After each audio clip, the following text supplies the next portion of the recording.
I'm going to talk about technology. We are a high-tech company, and then I want to talk about how we accomplish digital transformation. So, the Kongsberg Group is, as I said, a high-tech company. We have 110 offices around the world. We are delivering solutions from the deep oceans to space. So quite diversified, it's fair to say. And I wanted to share with you the story when it came to how we wanted to embrace digitalization. So what we basically did 2 years ago was that we announced that we will have a separate business area that's going to focus on digitalization. So we took 2 divisions from the existing structure and merged them into a new organization. It's a market-oriented organization because we do believe that this has to happen together with our customers. And we also have been in constant hiring mode for the past 2 years, getting new capabilities on board the organization. So we have people coming from startups, people coming also from the larger tech companies, and really getting a good blend of the domain knowledge and the digital knowledge within the organization, which I think is crucial. And I'm going to share with you some of the projects that we are working on, because I think all of you have probably been to a lot of digitalization conferences where there's been a lot of buzzwords. So I want to be as concrete as possible on what we see happening. These are some pictures from some of our industries and projects. And what we see happening in multiple industries at the moment is increased automation, remote operations, and fully autonomous operations, which is basically unmanned operations. So the first image that you see here with the vessel is a vessel that's called Yara Birkeland. And this was announced last year. It's a collaboration in between 2 industrial players. And it's a fully electric, fully autonomous container vessel. And not only is the vessel autonomous, it's also the port operations that's going to become autonomous. So what's going to happen? This is of a short sea vessel, just to clarify that. In the first instance, it's going to operate remotely, and in the next instance, it's going to operate fully autonomously.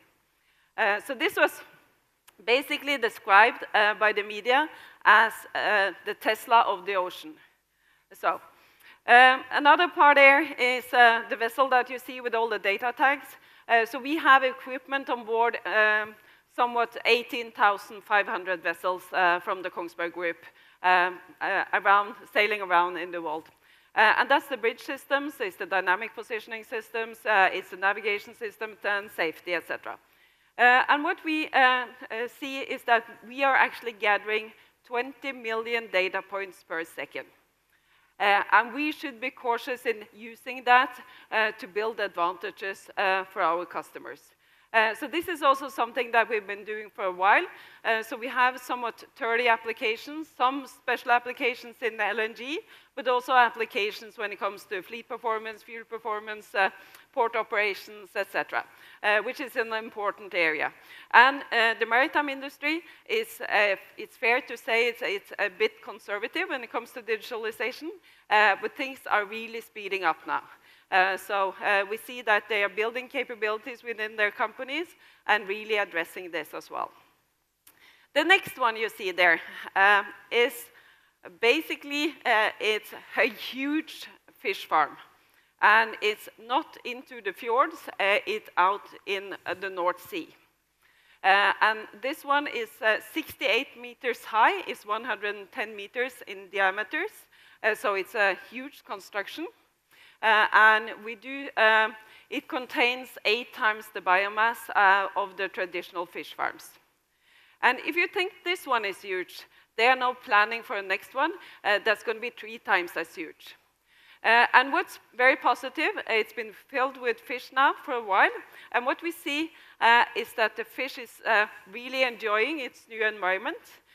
So we see they're growing faster out there in the open ocean, and they're going to reach the time for slaughter 2 months ahead of the traditional farms.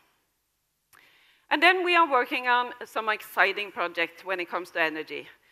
So anything where we are using predictive maintenance to predict ahead maintenance needs, whether it's a turbine, it's a compressor, it's a wind farm, or it's a cylinder, we are now able, by combined methods, to predict maintenance needs some 10 to 12 months ahead of them occurring.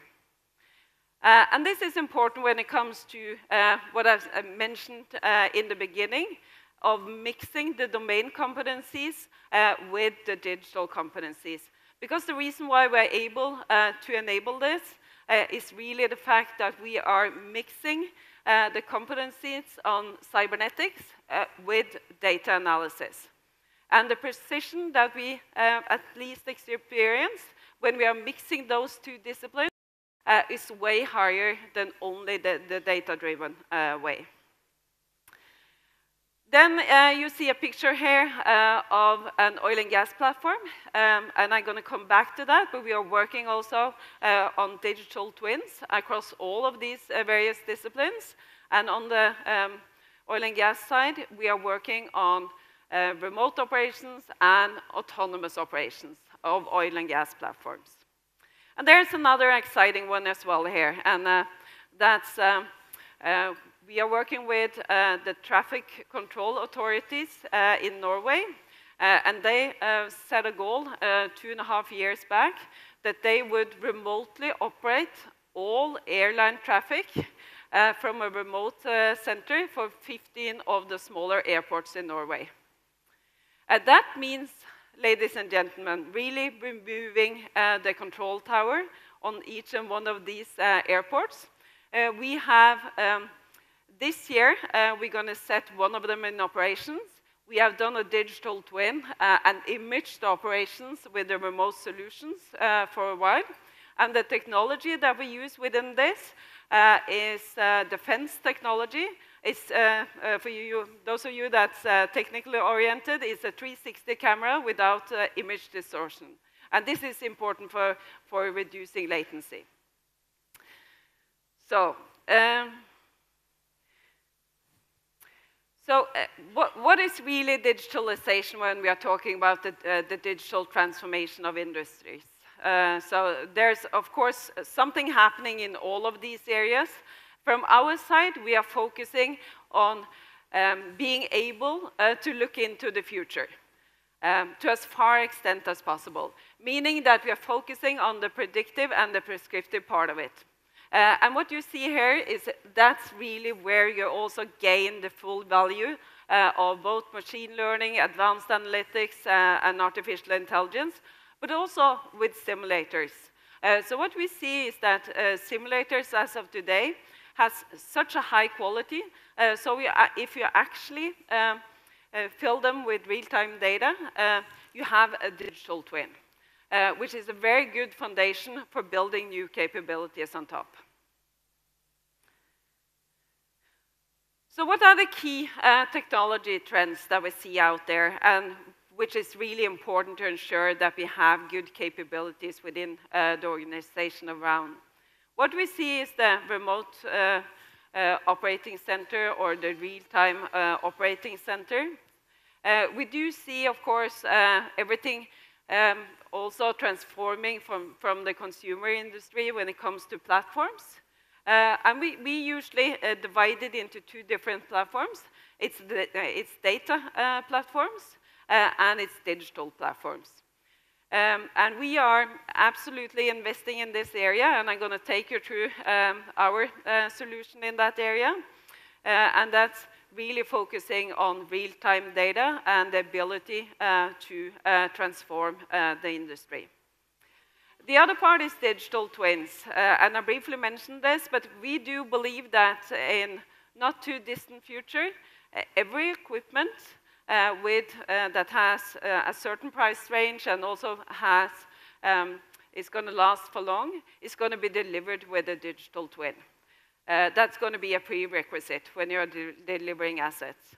And it will also be delivered with digital thread. And digital thread, that's really all about gathering information, everything from design to manufacturing to maintenance needs throughout the life cycle of an asset. Whether it's an engine or it's a turbine, or it's the whole construction, like a vessel or an oil and gas platform. And not only is it gathering the information just from the asset itself, but it's also gathering the information of the surroundings of the asset. And this is very important from a production standpoint from the vendors to really be able to look into how is my asset performing in different environments. And as you can see, there's a lot of engineer capability and cybernetics that's really needed to drive this transformation. So I just wanted to give you these examples to really show the blend of the sort of the domain knowledge, the cybernetic knowledge, and also the IT and data. And the last part here is also what we are talking about, which is hybrid analytics, which is really this combination of cybernetics and data. The other part is edge analytics. And that's really that we are trying to really make every asset as intelligent as possible so that it can take its own decision. And I'm going to show you an example on this a bit later. So when building an ecosystem like we are targeting with Conclave, which is really an ecosystem across our industries, inviting both small companies, the SMBs, but also the startups, and also large companies onto the platform. It's really important to base it upon open standards. We do see that many of the customers, and at least in Europe now, has a cloud-first strategy. Some are even moving to a cloud-only strategy. So these are, of course, the foundation for the digital platform. What's exciting with the digital platform is actually it's a big change for a company. So what we see is that internally, we are focusing on some of our technology areas, and then we invite partners into the platform. So we are building sort of an innovation space for each of the domains that we are working on. And we do see that this is really driving innovation way faster than we have been able to do ourselves over time.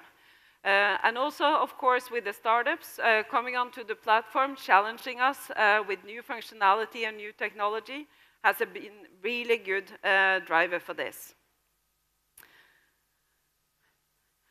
And this slide is a bit busy, and it's the reference architecture for the platform, so I'm not going to spend a lot of time on it. But as you can see, it's been a key focus for us to focus on the edge or what's happening close to the asset.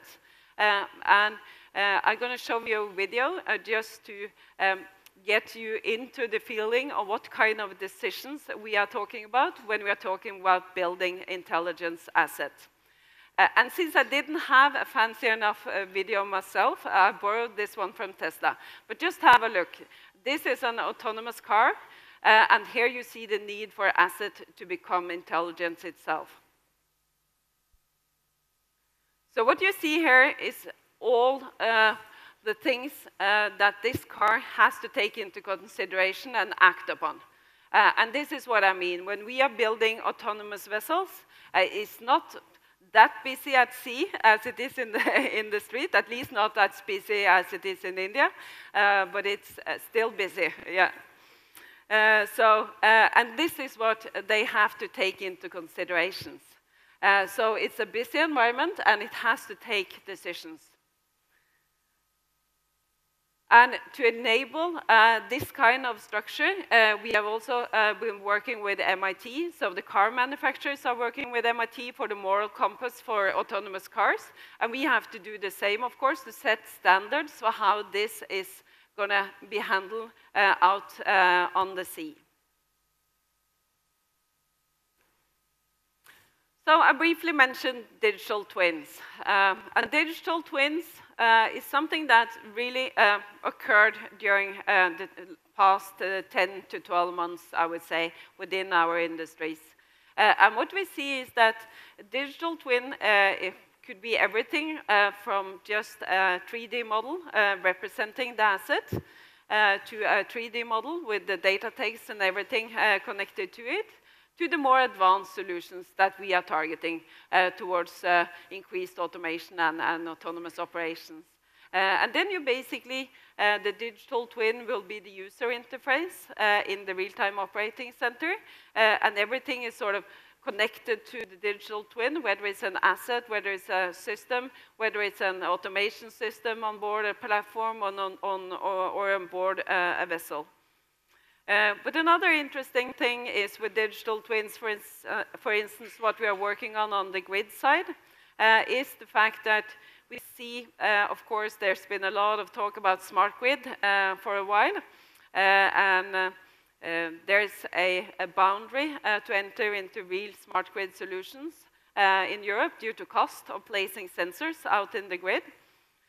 So what they see as very beneficial with the digital twin of the grid is, of course, the ability to then secure a good balance in the grid, secure flexibility, but also to place what we call virtual sensors. So with the simulators, it's possible to have virtual sensors out in the grid and get almost the precision that you would get if you had physical sensors placed all over the grid. And now I've been talking a lot about technology, and I wanted to also talk about, of course, how do we go about really maturing these opportunities? We are working very closely with customers. So for instance, on some of these projects, on a digital twin on the oil and gas side, we have been investing, the customer has been investing, and we have had approximately 60, 70 people working on this for 12 months in a joint project together. And that's the way we go about it. And I think it's really important that we interact very closely with the domain knowledge and engage directly in those discussions and dialogues. So, and why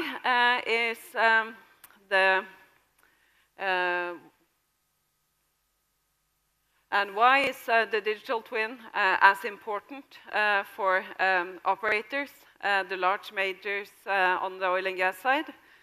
It's really because there's some huge savings in that space.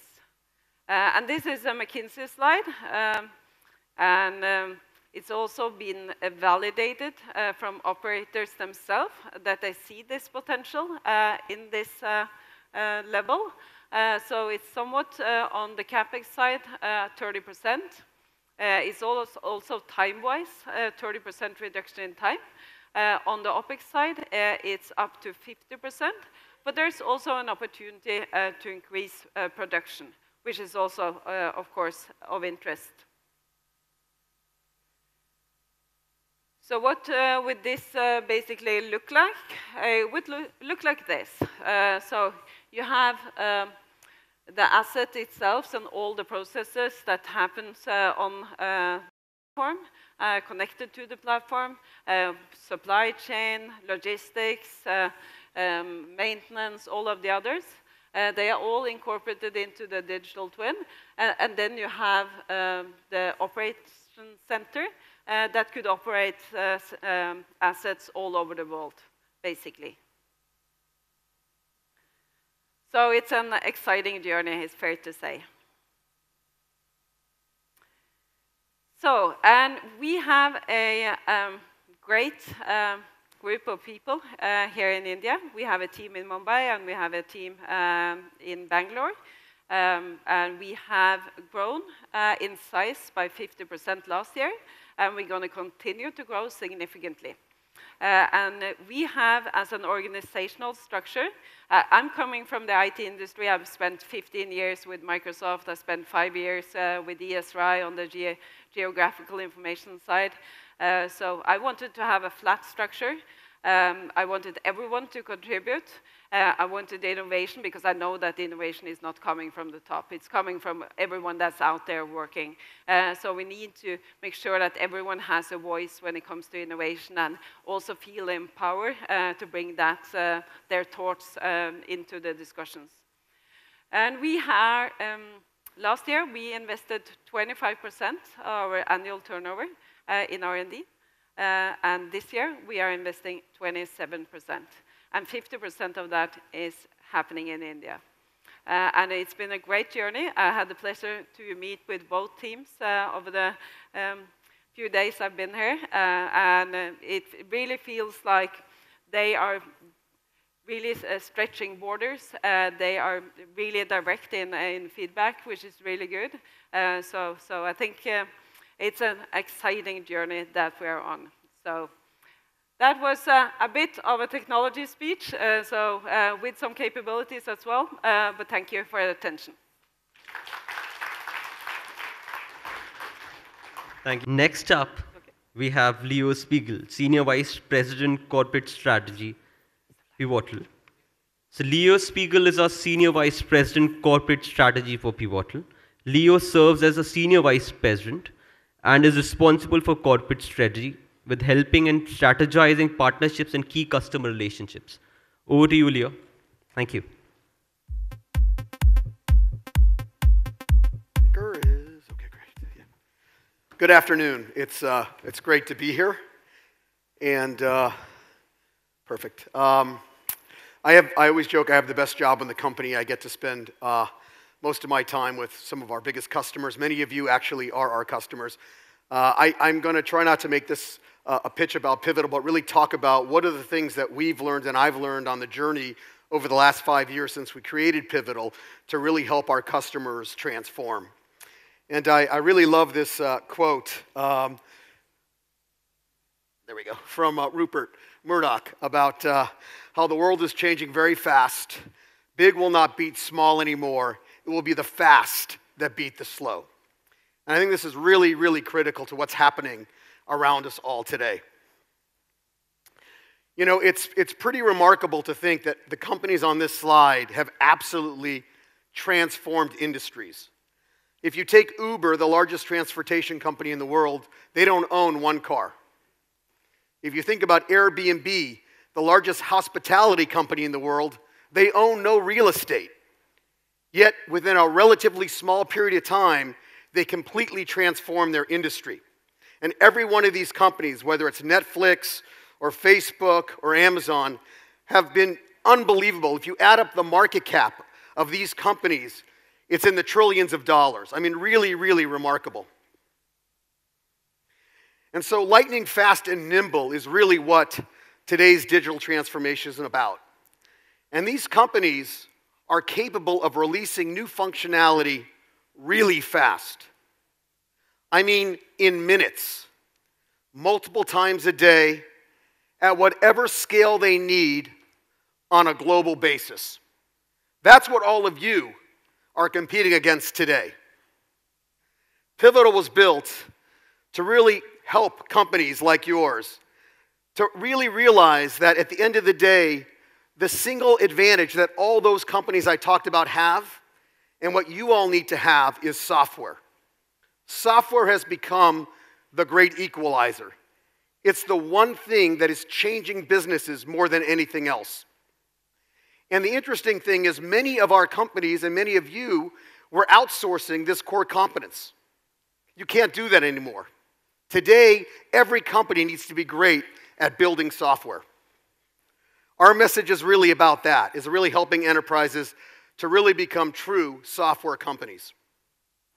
And we want to take companies on that transition.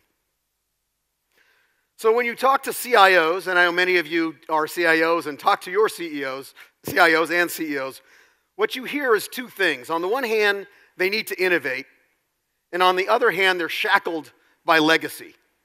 So much of their budget is the legacy. It's the legacy mainframe, legacy applications.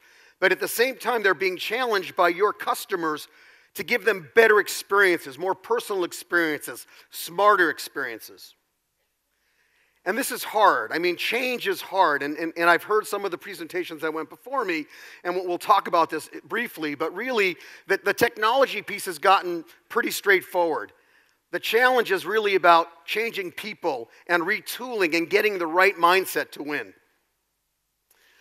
You really need to focus on outcomes and demonstrable speed.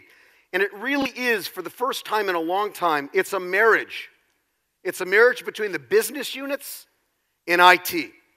And that's the fundamental change. If you take anything away from my speech today, it's that you cannot be siloed in IT. You need to be completely connected with the business. And I'm going to talk a little bit about how we think about doing that.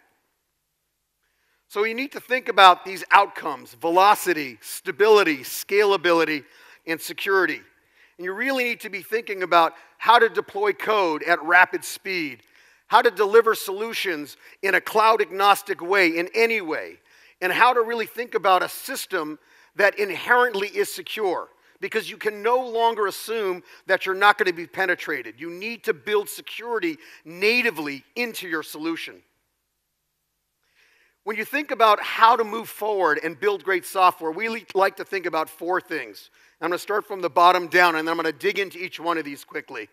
So first and foremost, culture. And I heard this in the last presentation, the question. You have to change your culture. And what I would say to all the people in this room, and I'll challenge each and every one of you, my experience, having spent tons of time, like I said, with some of the most amazing companies on the planet, the people at the top, they get it. The people doing the work, they're really excited about the change. The problem are most of you. It's the people in the middle. The people in the middle don't want to change. They're afraid to change. And oftentimes, they stop the cultural change. We call it the frozen middle. And so I really want to challenge all of you to not be that middle, to really focus on being the change agents inside your company. And we'll talk about process, because you can't do this with waterfall. I mean, waterfall does not work any longer. And everyone, if I asked you to raise your hands and said, how many of you are agile? I bet everyone would raise their hand and said, we're agile. But I would really challenge you. I mean, are you truly agile? And we'll talk a little bit about what does it mean to be truly agile. It just doesn't mean Scrum. It's much, much more. It's really about thinking about the product at the core and building from that perspective. And then having the right tool set to really enable your developers to be able to rapidly build and change software and be able to really listen to the needs of the customer. And then lastly, the platform. And this is what's really changed over the last 5 years. We have an amazing opportunity to leverage these cloud-native platforms. And these platforms really will provide tremendous utility for your organizations. So when we think about culture and process, and I won't read all of these, but I mean, I'm sure you've seen it. It takes forever for new releases. Or users aren't adopting our product. So whose fault is that? The users or the product, right? And then, of course, the product didn't meet our expectations. These things I hear over and over again, right? This is what we have to change. And so when we think about it, it's really this marriage I talked about of marrying IT and the business together. And to really make sure that together you learn deeply about what the customer needs, and that you go and talk to the customer, and you make the customer part of the process to building the product. So for us, the way we think about the world is really speed to market, customer focus, and an engaged workforce. If you can get those three things right, you're going to build great products, I promise you. If one of those things doesn't work, you won't build a great product. And so you really need to focus on those three components. We have for those of you who know our company, we have a very opinionated way to build software. And it's a very unique process that we've built over 25 years. We've built software, some of the most amazing companies in the world. It's based on extreme programming. And we pair program. We always say two minds are better than one. We don't write a line of code until we write the test. So our entire methodology is based on test-driven methodologies. We build very, very short iterations. I mean, we literally sprint in like 6 to 8 weeks to product. And we believe it's important to fail fast. So if you get to the end point and the product is no good, kill it and start over again. It doesn't make sense to build something that's going to fail and spend more money investing in it. And then we really believe in this notion of continuous integration and continuous deployment to really enable this fast, rapid change.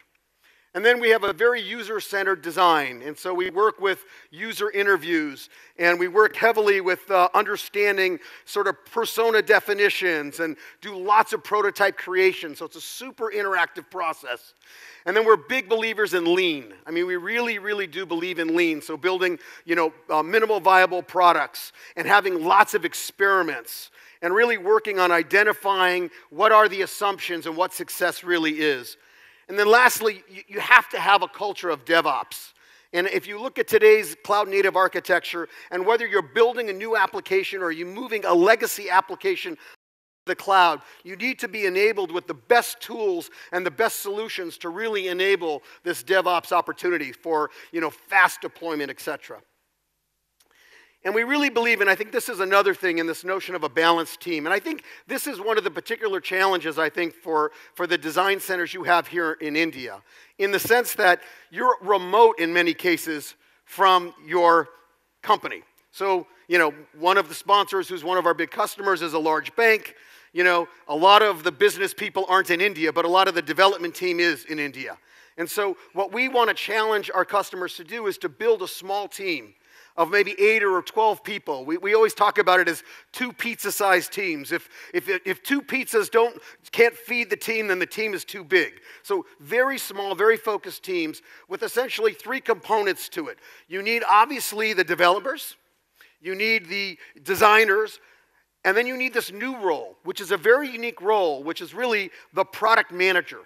And the product manager and this team needs to be empowered to build a product. They can't go back to the mothership or to the senior vice president to ask every time when they're going to make a change. They need to be empowered to build the product. And that team needs to be co-located together so that the product manager can be informing the developers and the UI designers every day on the development of the product. It doesn't work that way. And I think this is one of the changes that we're beginning to see here in India, and I think we'll see more of it. And it's certainly a big, big phenomenon we see around the world.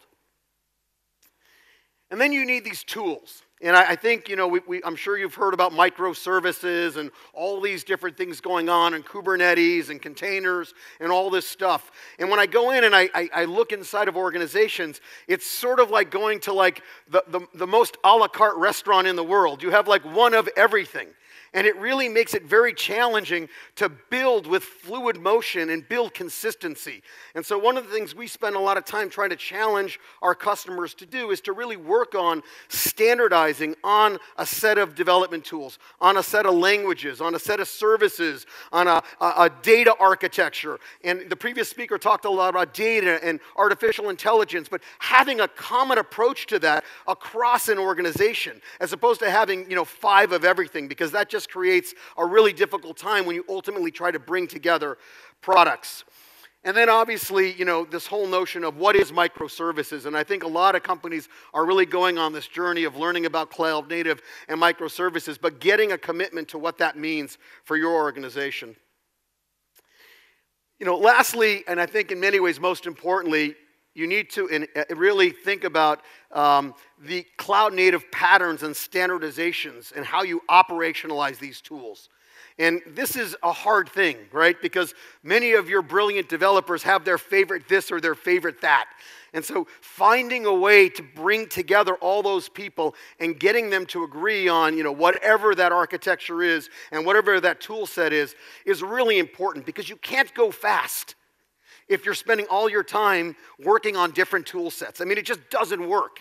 And so that's really, really critical. And then, you need a platform. And I think everybody, if I showed a show of hands, how many people are beginning to have things on the cloud, you'd all say you have things on the cloud, and you'd have different incarnations. Some would be public, some would be private. I think most of you are hybrid, right? And so you really need an architecture for how you're going to deploy on the cloud. And these are some of the challenges that we hear a lot about relative to why people need a platform. I mean, shadow IT.